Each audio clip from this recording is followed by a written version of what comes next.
Welcome to the Legacy Leaders Podcast. Are you doing the best for your client to help them create their legacy? Are you creating a plan that goes far beyond finances to help people ensure that it becomes the driving force behind all decisions? On this podcast, hosts Katie Beth Hand and Stan Miller will help you with growing your practice and your client's peace of mind. Together, they bring the best and brightest minds to share with you how to help your clients develop their best legacy. And now, here are your hosts, Katie Beth and Stan. Welcome to the Legacy Leaders Podcast. I'm Rod Hatley, and I am one of the co-hosts for the podcast. And today, I'm speaking with a longtime colleague of mine, Dustin Nichols, and we're talking about a change that to the law in California, at least, with regard to retirement planning. There seems to be some concern out there that it affects all retirement plans.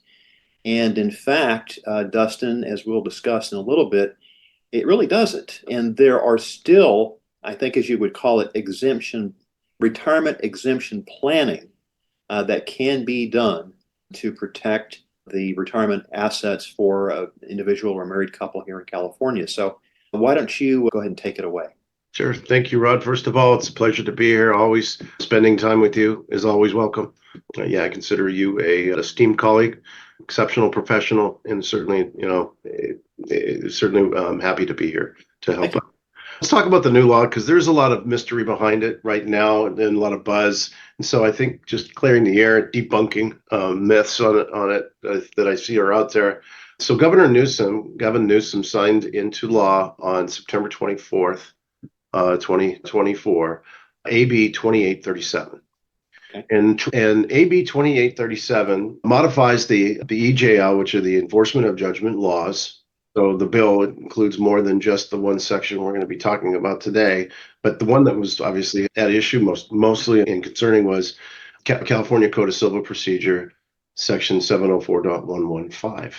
Now originally, 704.115B encompassed most of the tax qualified plans and non-qualified plans. And they would receive the otherwise what we call trifecta of exemption protection.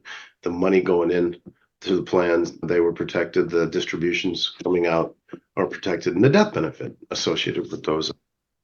Now, what Governor Newsom did was specifically carve out from this tax qualified plans specifically certain types of plans that now no longer contain that same trifecta of exemption protection we just talked about, and were relegated to subsection E of that same section, which applies to IRAs and SEPs, right, under state law. And they're all subject to the means test, necessity for support limitation. So specifically, plans that were created under sections 403, 414 or 457 of the Internal Revenue Codes. And what are those? 403s are consider those 401ks for nonprofits, right? The 414s are the tax sheltered annuities plans, like CalPERS is a great example of one of those. Those are government, specifically public employees in government. And 457s, the most popular type of retirement plan are 457 is 457B, deferred compensation plans. So that it could impact a lot of the wealthier clients that have deferred comp plans, a lot of money in those, right? Which what they're looking towards obviously for their retirement, right?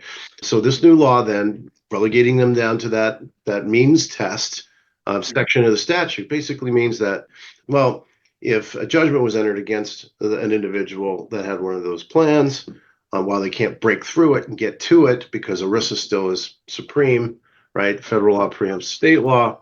But I'm sorry, I totally lost my train of thought. Stop for a second. Oh, okay.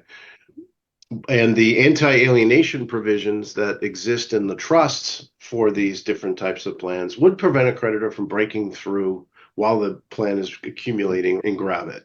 So at least we know creditors can't attach it, but hear this, to the extent there's a judgment existing and enforceable when distributions come out. Okay. Or if you, God forbid, died, in an accident and it was your fault and you killed someone else and they sued your estate, then the assets in that particular plan could be potentially subject to seizure by a creditor. That wasn't the case before. Unlike, as you know very well, the private retirement plan, or PRT section, as I call it, within the statute, that falls under subsection B of 704.115, which means everything that is proven up necessary to go into it. It's, by the way, a non-qualified structure, meaning there's no tax or motivated, reason for creating it. It's 100% neutral. The idea there is that we're setting aside assets off of your exposed personal balance sheet that you've identified that you need to maintain and sustain your lifestyle for the rest of your life, your retirement, right? So this non-qualified structure can help make up the difference for some of these unfortunate results from this new legislation, which might could create exposure for those types of plans. But at least we know 401ks, profit sharing plans, defined benefit plans, they're okay. They're safe. They still retain their original protections under 704.115B under the statute, and it's only those specialized retirement plans under 403, 414, and 457 that really got the hammer. Got it. Okay. So for those who, and let's talk very briefly then about the PRT, the private retirement trust that you're able to help clients with. So, Sure. And just kind of give us a 30,000-foot view of what does that look like, and who's a great client for that kind of planning. Sure. Well, it's probably always best to start with who's a good candidate. Typically, because these are corporate sponsored plans, right? No self-trust, you can't do those in California, but these are corporate sponsored. It's a retirement plan created by a company. Because of its non-ERISA status, anybody can do it. You can do it just for yourself. You can do it for you and your wife. If you're both employees, you have to be an employee of the company to create this, right? But it's just created by the company, seeded with a little bit of money to create it as an employer contribution, and then the rest is privately funded like IRAs, right? So we identify what assets are income producing or will produce income and move them over to your exempt balance sheet, your retirement balance sheet, in order to grow and be able to sustain and maintain your lifestyle through exempt distributions for the rest of your life, right? So good candidates are typically candidates that are 5 million or more in net worth. I think as we get into the higher levels, the potency of the planning is definitely more evident. Sure. I would say minimum of 250, 500,000 of income and at least a 5-year horizon to retirement. So I kind of call it a 5, if you will, kind of analysis. 5 million net worth, 500,000 income, 5-year horizon to retirement, and those would be good candidates. Okay, great. And how does it really work in a nutshell? And how do you set it up and that sort of stuff? So we know the kind of client for whom this would be a good answer. What are the mechanics, without getting into a lot of granularity? What someone comes in to see you, or I have someone and I say, what, this might be a great answer for you, given that you're a small company and you want to start, and you're allowed to do your retirement planning. Everybody should, of course. But how does it come to pass? So first we do a phase one we call due diligence on the client. We look at their balance sheet, look at their income. We have a calculator we built that tells the client in 2 pages kind of their world in an exempt versus non-exempt world, which is all that matters for really true protection. Talk to a bankruptcy attorney, they'll tell you the same thing. It's, what's exempt is exempt or not touchable because there's a statute or law that says you can't take it, right? So these are for business owners, and typically they have high risk industry kind of profiles, and they're looking to risk mitigate. Really, this is just like insurance, right? And this works really well with liability insurance too. But the idea there is, that the company create and sponsor a private retirement plan for the benefit of one or some of the employees of the company. That's what creates it. Plan is adopted and trusts are implemented to hold assets, and those trusts are specific and personal to each of the participants, right? Okay. So it's not one big trust inside the company for a bunch of people. This is a trust specific to the participant, and they are funding it primarily with their own assets. Got it. And they go through that. So in phase one, we just figure out what's the landscape. Are they good candidates? Are there any lawsuits that are pending, threatened, or expected that we need to look at to establish some contingent liability? Because here's the deal. You can't enter into anything, especially protection, anything protection oriented in the law, if you're insolvent. Sure. And that insolvency could come by the way of this lawsuit that you know about that's catastrophic. And if somebody called me that said, I need a PRT, and that's what happened, because, it's responsive. And you don't want to be in that position where you're responding to something that happened, because for the PRT to work, it has to be primarily purposed for retirement.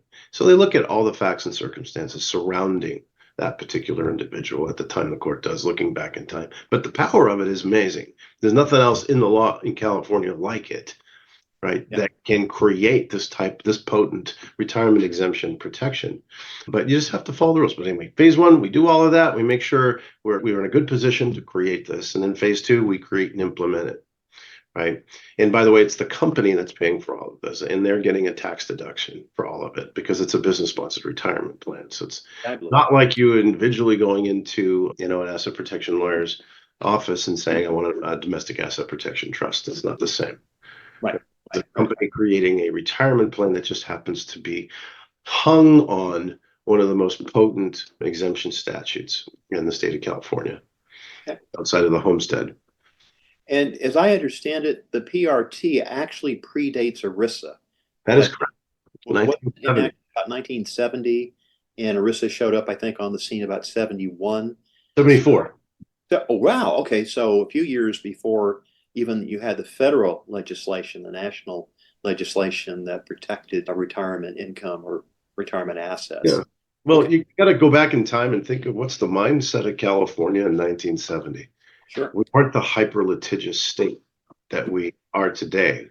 We weren't the number one judicial hellhole in the nation, according to the American Tort Reform Foundation, because of AB 5 that makes everybody and their dog an employee in California, giving rise to PAGA claims, Private Attorney General Act claims against business owners and personally, and then wage and hour and all this other stuff. And that's what's given us that esteemed designation. And, but that back then didn't have that. No one cared about lawsuits. What they cared about, tax deductions. Kind of why. See, in 1970, when Ronald Reagan was actually governor, they bifurcated the public retirement system into the public and private retirement system. Right. So they availed the private sector of California and its residents to create these protected retirement plans, but it really didn't go anywhere because, like I said, no one cared. Yeah. But the statute stayed on the books, and it became kind of an interesting tool for bankruptcy lawyers to use in last-ditch efforts to try and save clients from losing their assets in bankruptcy. Because it's an exemption, and that's where bankruptcy attorneys dwell, in the realm of exemptions, right? And so over time, that's kind of interesting. You follow the breadcrumbs, and then you see this developing in the law. The breadcrumbs, do's and don'ts, what you can do, what you can't do, and under what circumstances. And there's over 100 cases that exist today on the PRT. There's not too many other things out there that have that many cases behind them. But to give us the guidance, the clear vision, to be able to use this and know it's going to work under the circumstances that, the correct circumstances that they were created under, right? So history, looking back, and then lawsuits became more and more of an issue as time went on. And you get into the 90s, and then you get the offshore trusts that started to come out. People started to care more because, the world that we live in became more hyper litigious. Right. California just happened to accelerate that and to a point where it is now to where we're the number one hellhole. The point, though, is that at least all is not lost, right, for Californians. That we have something, a gem, a golden nugget, if you will, as our state is otherwise known for, the gold rush. We have a gold nugget that no one else has. Doesn't the statute that protects private retirement doesn't exist anywhere else in the nation. And there's buzz about other states potentially creating these. But as of right now, we're the only game in town. Right. And then with this new law, it's made rises the PRT to a level of more importance for the business owner. right? To be able to effectively and legally shelter, exempt, using the term under the statute, these retirement assets from money judgments. Yeah, very good. Is there anything else that you wanted to say about the PRT or about the most recently enacted legislation that the listeners should know about or would be helpful for them to consider? Well, I just recommend everybody learn more about this particular tool. I have an article that I wrote that I'm more than happy to hand out freely. It's the article I wrote for the Orange County Bar Association, or Orange County Lawyer Magazine, entitled Retirement Exemption Planning Using the California Private Retirement Trust. I think that it's a great piece. There's also a Bloomberg article I wrote that you can read. Just becoming more familiar with the tools, exhausting and ensuring that you're maximizing all of your existing exemptions is the best advice I think I could give, because a lot of people don't realize, but they don't know, some clients that moved their principal residences into LLCs. And they lost now, if they were in Orange County, $700,000 of free, creditor exemption, homestead exemption. Or you can impair it by getting a loan and putting it on it. And then again, you're just taking free money away, as a gift from the state, if you will, and you're taking it away from yourself. So, really first step in any planning where there's, risk mitigation involved is exhausting all of your exemptions, making sure you're making full use of those, and then looking at other tools to try and help protect yourself from the future problems that are out there. Okay. For the listeners who are interested in following up, what's the best way to get in touch with you? Sure. Happy for them to call my office. The office number is 949-240-1101. Okay. My firm administrator, Sarah Bracken, she kind of handles intake on all of these, and literally you can email her at sarahbracken@dinapc.com, which is Dustin I. Nichols, a professional corporation. So dinapc.com. And Sarah Bracken is spelled SARAHBRACKEN. And they can reach out to her, and I offer what's called a 30-minute PRT primer. It's 6 slides.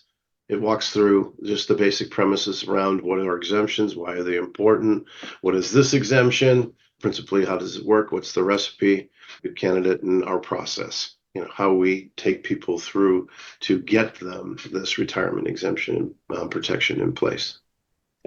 All right. Any closing thoughts, final thoughts before we bring this to a close? No, I think it was important to clarify the new law and what it says, what it means, so people aren't freaking out for no reason. Okay. Thinking their 401ks are no longer protected when they are. And it only really applies to a small subset of specialty retirement plans under those sections that I mentioned before. But it's good. I think it's a good reason to become aware that, exemptions are not something we want to just turn a blind eye to. That we want to make sure we know about them, we take full advantage of them for our own good and the good of our clients. Okay. Dustin, it's been an absolute pleasure to have you. Thank you for this update, because I know there's a lot of confusion out there, and I think there have been articles written that maybe something got lost in translation, and there's a sense that there's this opinion that it applies to all retirement plans in California, and that's simply not true.